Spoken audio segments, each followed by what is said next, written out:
न बालमवा। अर्शद तुम्हारे साथ नहीं आया? भाई वो आए थे, ड्रॉप करके चले गए। इसका मतलब है मुझसे बहुत नाराज है, मिलके भी नहीं गया मुझसे। नहीं नहीं नुमान भाई, ऐसी कोई बात नहीं है। वो जल्दी में आए थे और उन्हें किसी से मिलने जाना था, इसलिए जल्दी जल्दी में निकल गए। वैसे भाई नीलोफर कहीं नजर नहीं आ रही। खाला जान के साथ शॉपिंग पे गई। अच्छा, वैसे भाई आप खुश तो है ना? खुश होने की कोशिश कर रहा हूँ, लेकिन पहले से बहुत बेहतर। एटलीस्ट रोज रोज की चिक चिक तो नहीं है ना। चलिए, ये तो बहुत अच्छी बात है। वैसे मैंने देखा है, जब से हिना भाभी वापस घर आई है, उनकी जिंदगी में एक ठहराव आ गया है। काश कि आप लोग पहले ये समझ जाते कि आप लोग एक दूसरे के लिए बने ही नहीं है। जल्दी में किए गए फैसलों का अंजाम यही होता है। वो नुमान भाई, आपको नोटिस मिल गया? हाँ मिल गया, और मैंने पढ़ भी लिया। 1-2 दिन में मैं इसका जवाब भी दे दूँ। कैसा जवाब? यही कि हिना की ख्वाहिश के मुताबिक उसे 1-2 दिन में तलाकनामा भिजवा दूंगा।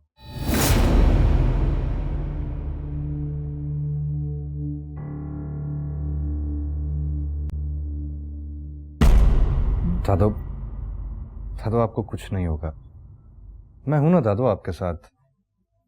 वो नादिया भी आना चाह रही थी, लेकिन मैंने उसे मना कर दिया। वो नहीं आएगी, पता है मुझे। वो दादू, आपको तो पता है ना कि शादी की तैयारियों में औरतें कितनी एक्साइटेड हो जाती हैं।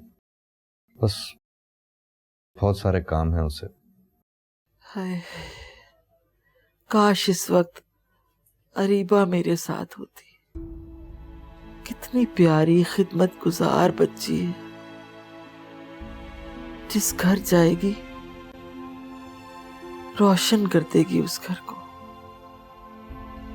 अल्लाह उसका नसीब अच्छा करे।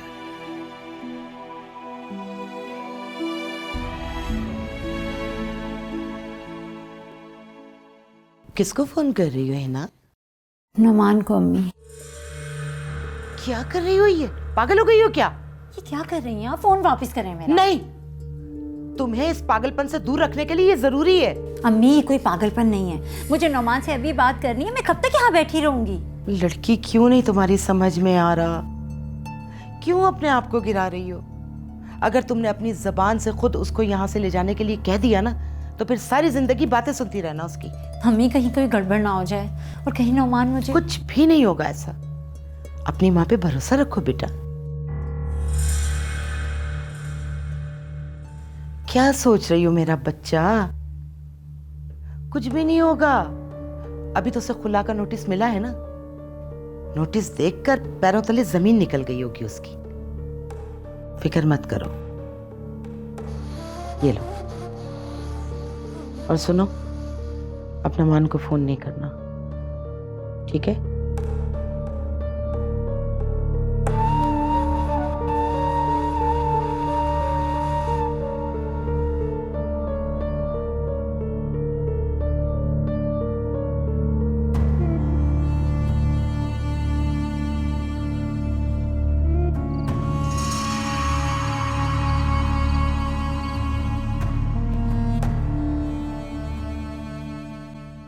लियाकत, किस सोच में गुम हो? जब बेटियां जो है वो मैके आकर बैठ जाएं तो आदमी सोच में ही गुम हो सकता है। अरे अल्लाह ना करे, क्यों बैठी रहेगी? इंशाल्लाह जल्दी अपने घर जाएगी। इतनी जल्दी तुम्हें बेटी बोझ लगने लगी है? ससुराल से आकर जब बेटी मैके में बैठती है ना, तो बोझ ही होती है। चली जाएगी ससुराल अपने, ऐसा कुछ भी नहीं होगा। इंशाल्लाह उसका घर आबाद रहेगा।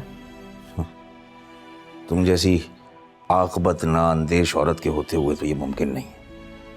लो, अब मैंने क्या किया? तुमने क्या नहीं किया? किसने तुमसे कहा था कि उसको खुला का नोटिस भिजवाओ? इसलिए कि मुझे मालूम है कि ऐसा कुछ नहीं होने वाला। तुम फिक्र मत करो। ये तलाक देना ना इतना आसान काम नहीं है। अगर कुछ हो गया तो? कुछ नहीं होगा। बिला वजह परेशान मत हो। चलो उठ के खाना खाओ, चलो। कैसी माँ हो तुम?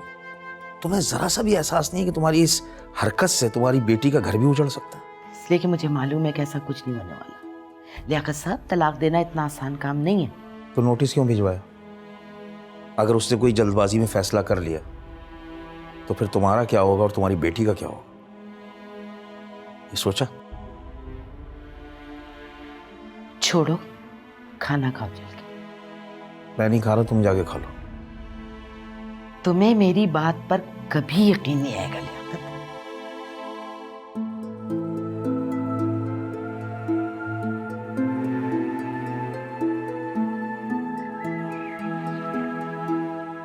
अरशद, मुझे तुमसे एक जरूरी बात करनी थी। क्या बात करनी? लेकिन तुम पहले वादा करो कि इस बात का जिक्र किसी से नहीं करोगे, और जो बात मैं तुम्हें बताऊंगी उस बात में तुम मुझे सामने नहीं लाओगे। अरे आखिर बात क्या है?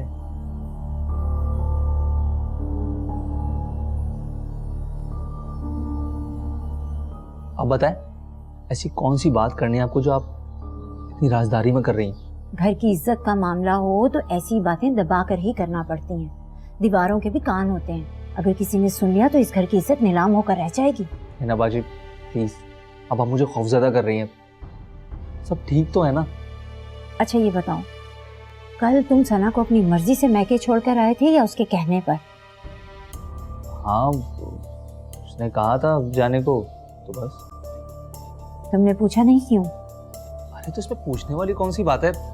मैंने सोचा उसका दिल चाह रहा होगा, इसलिए उसने फरमाइश कर दी।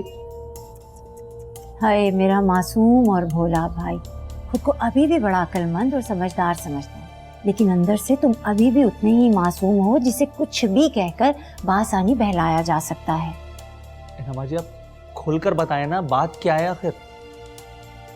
वो कल मैं अम्मी के साथ बाजार गई थी, मैंने सना को वहां किसी के साथ देखा। क्या? मैं समझा नहीं। तुम समझे नहीं, समझना नहीं चाहते हो। आओ सारी माँ। अस्सलाम वालेकुम। अरे बाप, सारिम सलाम कर रहा है, जवाब दो। वालेकुम अस्सलाम। वो दरअसल बाप की बीमारी की वजह से अक्सर इसका ध्यान यहाँ कहीं होता है, तुम इस बात का बुरा मत मानना। अरे तो आंटी क्या हुआ अंकल को? बस वो खांसी बुखार पीछा ही नहीं छोड़ा, आजकल हम बहुत परेशान हैं। ओह सी, मैं मिल सकता हूँ उनसे? हाँ क्यों नहीं, चलो मैं तुम्हें मिलवा देती हूँ, चलो।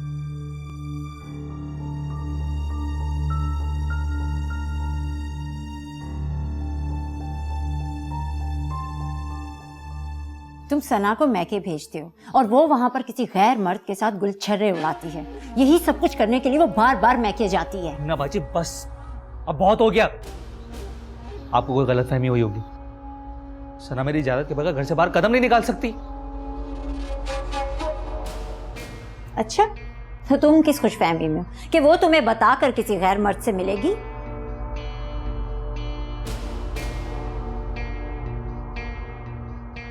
देखो अर्शद, मैं तुम्हारी बीवी पर कोई गलत इल्जाम नहीं लगा रही। मैं नहीं जानती कि वो कौन था और वो उससे क्यों मिल रही थी, लेकिन तुम्हें अब एहतियात बरतनी होगी।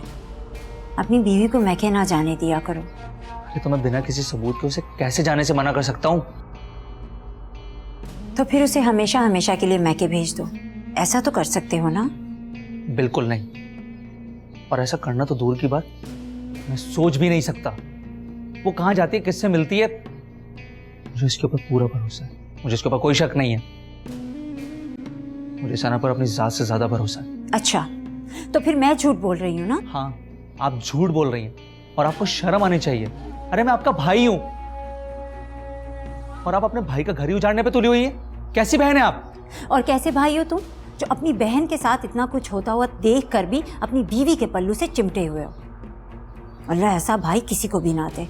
इतना कुछ हो गया तुम्हारी बहन के साथ और तुम हो कि अपनी बीवी की हिमायत कर रहे हो। मैं उसकी हिमायत नहीं कर रहा हूं, मैं सिर्फ इंसानियत की बात कर रहा हूं। और आइंदा सना के किरदार पर खींचा उछालने से पहले एक बार अच्छी तरीके से सोच लीजिएगा कि कहीं आपके दामन पर भी छींट उड़कर ना आ जाए।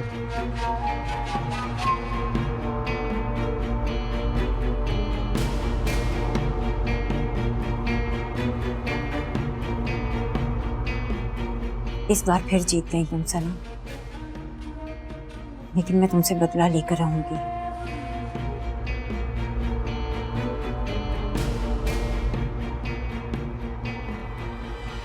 जी अंकल, वो आपसे मिलने आया था, लेकिन कुछ काम की वजह से मुझे जल्दी जाना पड़ा, तो सोचा आपसे फोन पर ही बात कर लूं। मुझे तो किसी ने बताया नहीं कि आपकी तबीयत इतनी खराब है, वरना मैं बहुत पहले आपसे मिलने आ जाता। कोई ऐसी परेशानी की बात नहीं है बेटा, मामूली सा बुखार है, ठीक हो जाऊंगा मैं। अरीबा जैसी औलाद के होते हुए मैं कैसे हिम्मत हार सकता हूँ।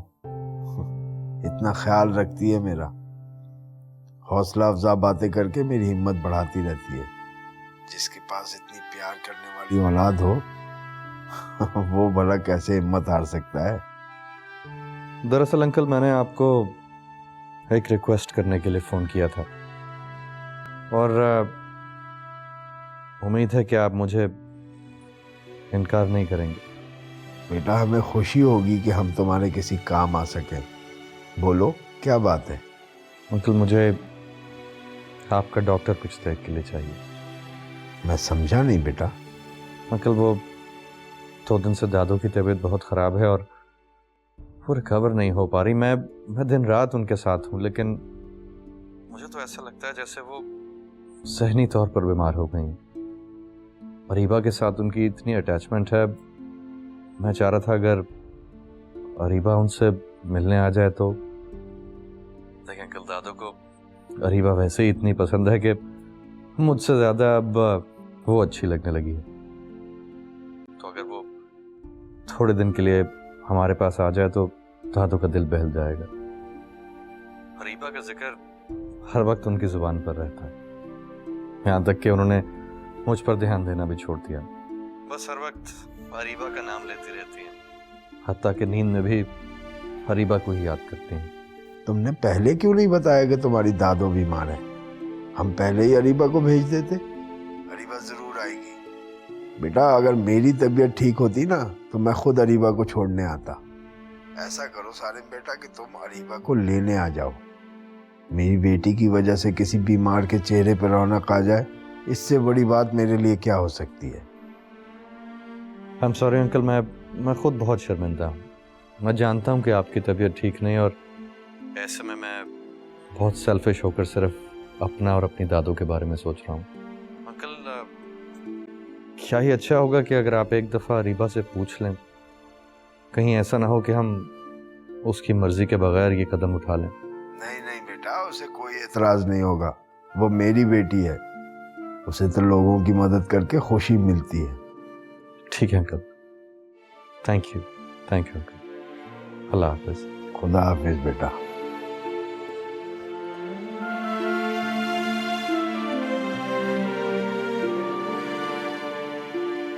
हिना,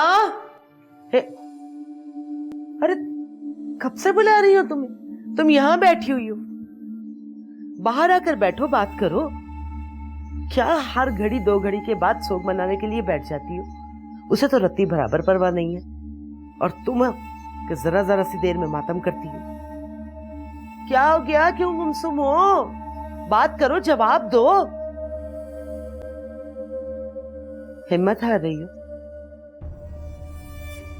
देखो हिना बेटा, हिम्मत मत हारना। आज नहीं तो कल नमान जरूर आएगा। मेरा ख्याल में खुला का नोटिस तो पहुंच गया होगा उसको। लगता है खुला का नोटिस देखकर सुध-बुध खो बैठा है नुमान। झूठ बोलती हैं आप, बहलावा है सब अम्मी। आपकी हर बात झूठ है, बहलावा है। धोखा दे रही हैं आप मुझे अम्मी। क्या हो गया हिना बेटी?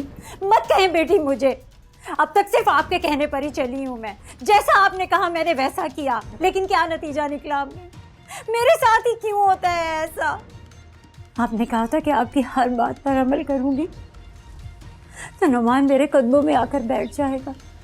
आएगा, जरूर आएगा। तुम देखना, 2-3 रोज में वो हमारे दर पर होगा।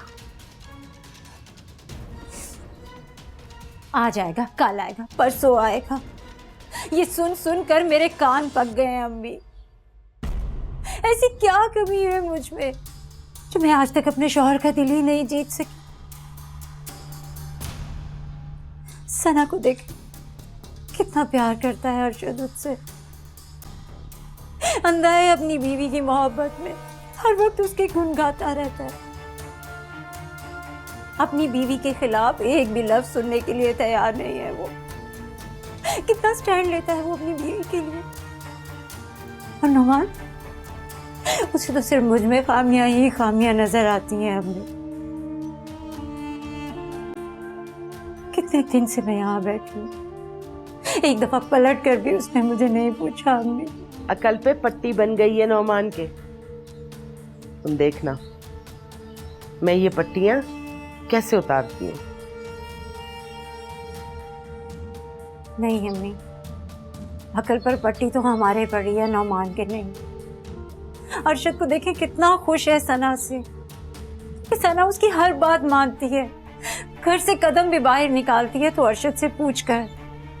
अगर इन सारी बातों की मुझे समझ होती तो आज नुमान भी मुझसे बहुत खुश होता अम्मी, बहुत खुश। शाबाश बेटा शाबाश, मुझे बहुत खुशी हो रही है ये सब सुन के।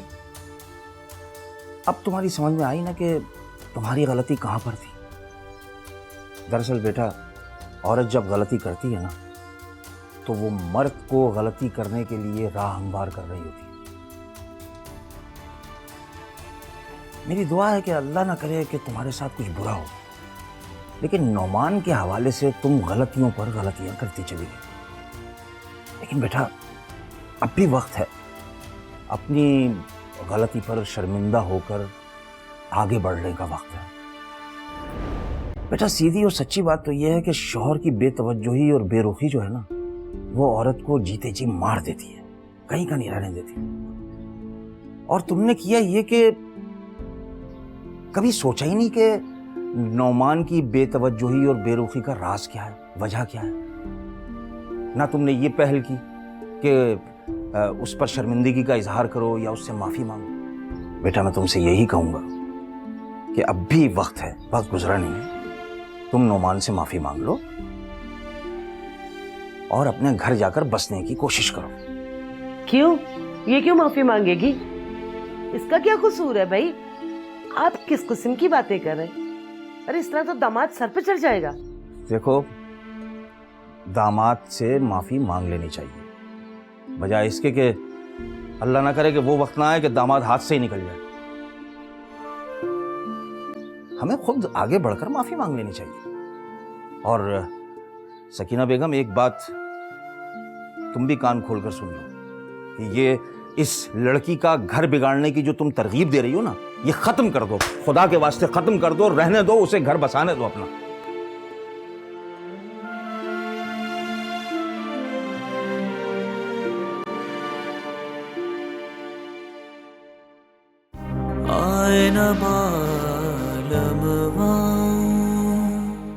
जाने अनजाने में वो कोई गलत फैसला ना कर दे। देखो, नुमान भाई के लिए इतना परेशान मत हो।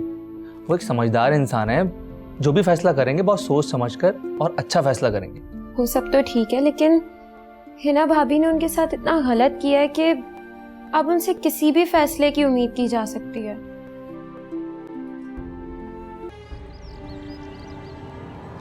नौमान ने हिना को तलाक दे दी।